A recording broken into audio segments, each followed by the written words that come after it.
Hi friends, எல்லோருக்கும் வணக்கம். வேர்க்கடலை சட்னி எப்படி செய்கிறது இந்த வீடியோவில் பார்க்கலாம் வாங்க. இட்லி காலையில் செஞ்சனுங்க. இட்லிக்கு நல்ல காம்பினேஷன் வேர்க்கடலை சட்னிங்க. வீட்டில் கடலை நிறைய இருந்துச்சு. சரி இன்றைக்கி வேர்க்கடலை சட்னி செஞ்சிடலான்ட்டு ரெடி பண்ணணுங்க. வேர்க்கடலை சட்னி செய்கிறதுக்கு முதல்ல அடுப்பு பற்ற வச்சுட்டு ஒரு பேனை அடுப்பில் ஏற்றிடலாங்க. 1/2 கப் நிலக்கடலை சேர்த்திக்கிட்டேனுங்க. இதை நல்லா வறுத்துக்கலாங்க. என்கிட்ட வறுத்த கடலையே ஃப்ரெஷ்ஷாக கிடச்சிதுங்க. அதனால் நான் லைட்டாக சூடு பண்ணிட்டேங்க. பச்சை கடலை இருந்ததுன்னா அதை வறுத்து சேர்த்திட்டோம்னா சட்னியோட டேஸ்ட் இன்னும் நல்லாயிருக்குங்க. இந்த வறுத்த கடலையை வேறு பாத்திரத்தில் மாற்றிட்டு அதே பேனில் 2 ஸ்பூன் எண்ணெய் ஊற்றிக்கலாங்க. ஒரு 4-5 சின்ன வெங்காயம், ஒரு 4-5 பல் பூண்டு சேர்த்திக்கலாங்க. இதெல்லாம் நல்லா வதக்கிக்கலாங்க. இதெல்லாம் நல்லா வதங்கட்டுங்க.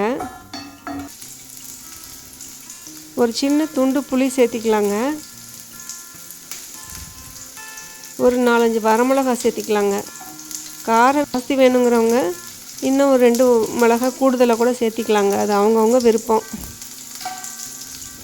இதெல்லாம் நல்லா வறுபடட்டுங்க.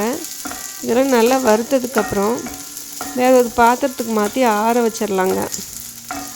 இது ஆறிட்டு கேப்பில் கடலையில் இருக்க தோலெல்லாம் எடுத்துகிட்டு சுத்தம் பண்ணிவிட்டு அதை மிக்ஸி ஜாரில் சேர்த்திக்கலாங்க.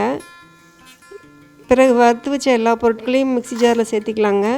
கூட 2-3 ஸ்பூன் தேங்காய் துருவல் சேர்த்திக்கலாங்க. தேவையான உப்பு சேர்த்திக்கலாங்க. இப்போ அரைச்சிடலாங்க. சட்னி அரைச்சாச்சுங்க. இப்போ இதை தாளிச்சிடலாங்க.